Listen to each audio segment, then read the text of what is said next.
Hello and welcome into the newest episode of Pat's Latest. I'm your host, Mike Gambardella, and the Patriots are now 2-0 in the preseason, beating the Minnesota Vikings. Mike Vrabel's start off to a hot one in the tenure of the new head coach of the New England Patriots, but is it something to actually be concerned about while we also take a look at one of the hottest players for the New England Patriots right now, the issues that abound from the offensive line, and should there be a concern for one of the Patriots' top wideouts? Before we get started on everything, make sure you go down and subscribe for the channel, get in the comments, and let us know what you think about the Patriots' start after 2-0 in the preseason, and what are the big issues that they need to be worried about to make sure that this hot start continues into week one of the regular season. Also, make sure you go down and give us a like, and make sure you go back and check out all of our old episodes after this one. We start with a look at that win over the Minnesota Vikings on Saturday. And while it is a victory for the Patriots, and again, 2-0 and a 20-12 win in Minnesota against a 14-3 Vikings team from last season, there is a certain feeling of meh, to be perfectly honest with it.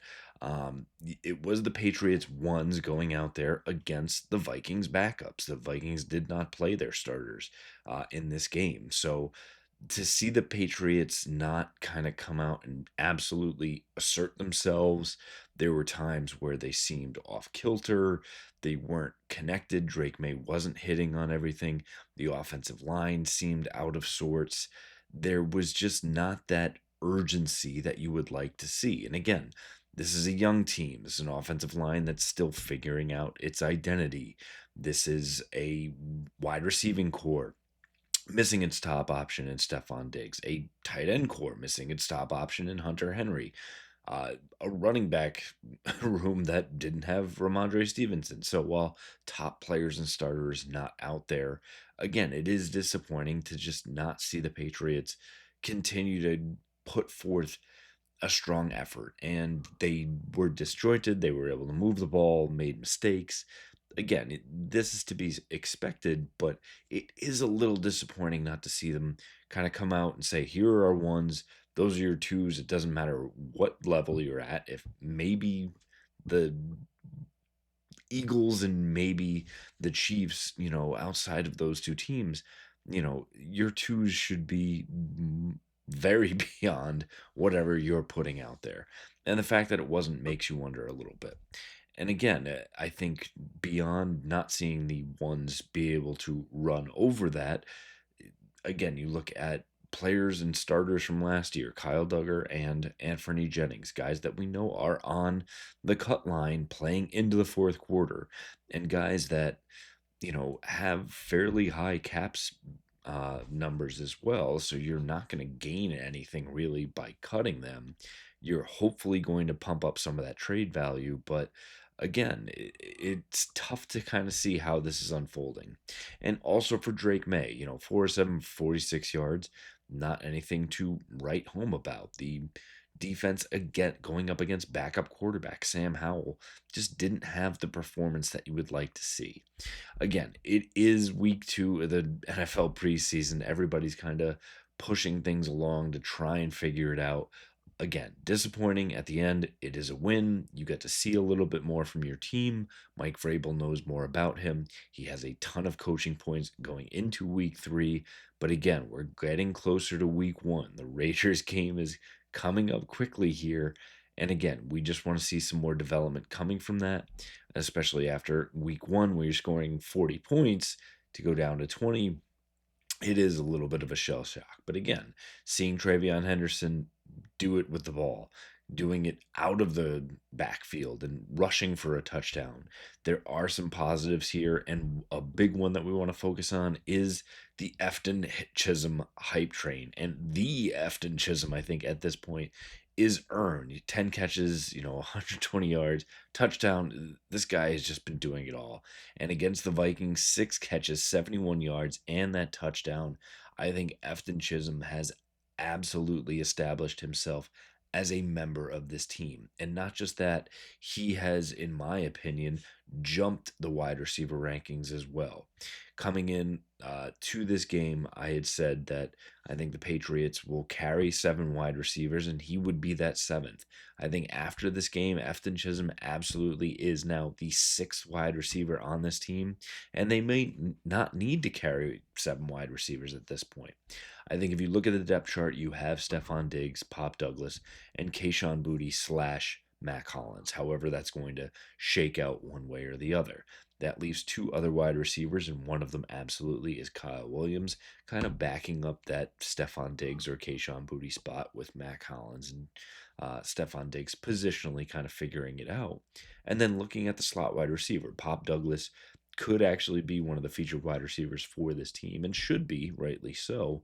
But I think Efton Chisholm absolutely slots in as a perfect backup.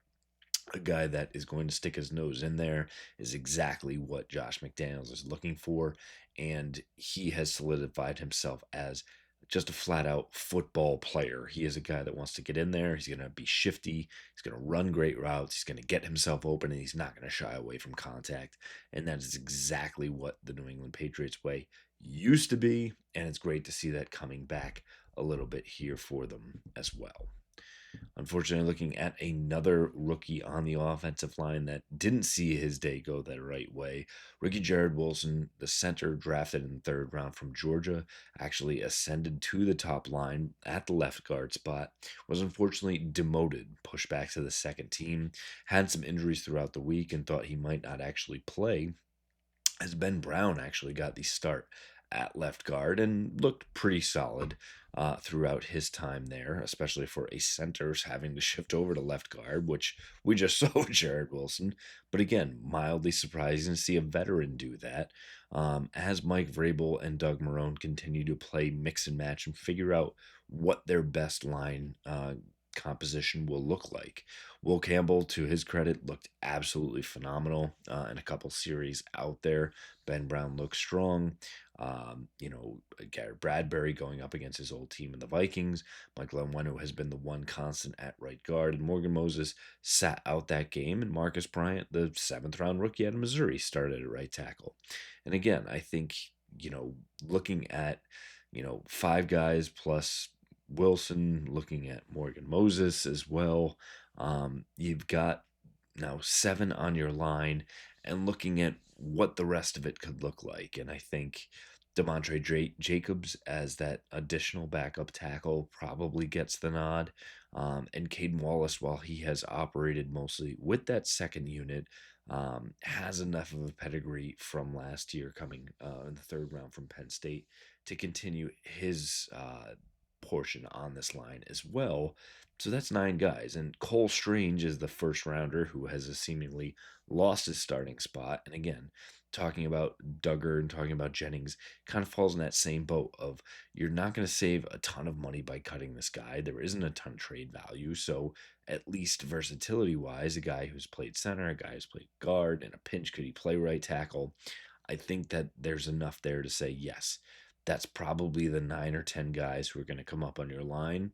And the Patriots over the next 2 weeks will really need to play that mix and match game to figure out what really is the best combination in front of Drake May and make sure that they can keep him as upright as possible and make sure that he's given the time to operate in this Josh McDaniels offense. And again, what we're seeing in week 1 and week 2 of the preseason is going to be light years from what we see in week 1 and say week 4 in the NFL regular season.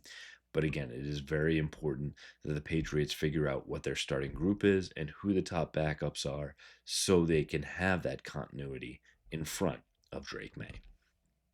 And finally, we look at Stefon Diggs, who sat out second straight or preseason game. And again, a guy who tore his ACL, we've talked about it at length, has had a surprising recovery, has looked great when out there, especially in practices for the teams. Done a little bit less when having that team versus team practice, and it is mildly concerning to see a little bit of that be pared down as you start to ramp up with everything else going on. No preseason play, the surprise return. Now, while Vrabel has not said anything that he's definitely playing week one, everything would point to that direction. The concerning part, again, is that as they start to ramp up a little bit more as a team, that's when Stefon Diggs seems to take a step back. And there's less catches in team practices. While he was the best wide receiver very early for this team, he hasn't been as involved as of late.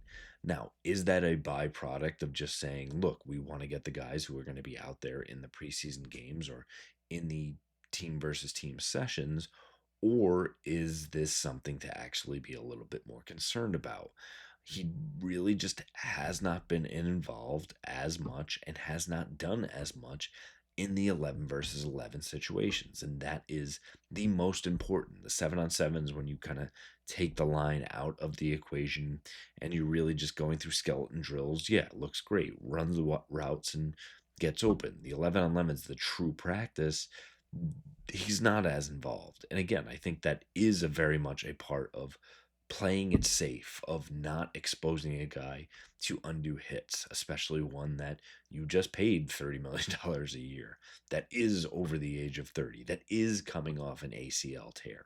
And I don't think that there is a drop off for the skill level of Stefon Diggs. I think there is a drop off of the need to have a guy like that as involved for everything that you're doing. So while you're perusing X, while you're seeing a lot of the rumors and everything else regarding the Patriots and what is going on with Stefon Diggs, please take a very big grain of salt with all of that. And there is a reason why all this is happening. And again, what we saw in preseason week one, now preseason week two, what we'll see in three, and what we see for the regular season and beyond, expect a very much different looking Patriots team, especially from a little bit of a disappointment here in week two, where yes, you get a win, but you just didn't see that crispness that you would like to see, especially going up against the number two unit of a Minnesota Vikings team. Again, there's always ways to get better, and that's what we've talked about, whether it's Drake May, Will Campbell, Josh McDaniels, Mike Vrabel, and everyone else. There's more opportunity to learn from the mistakes that you make and put a better product out there. Hopefully, that is what we will be seeing from the Patriots. Let us know at the end of the day. Do you agree with that sentiment, or is there more to worry about? Get in the comments and let us know your take on Stefon Diggs, the O line, Efton Chism, and the offense and defense as a whole. Make sure you give us that like. Go back and check out all of our old episodes so you know exactly what's going on with your New England Patriots, as well as what our preseason week two roster projection looked like, and if you have more up and downs after the performance on Saturday with your New England Patriots. We'll continue to have it all for you right here on Pat's latest. Fight on, Foxborough.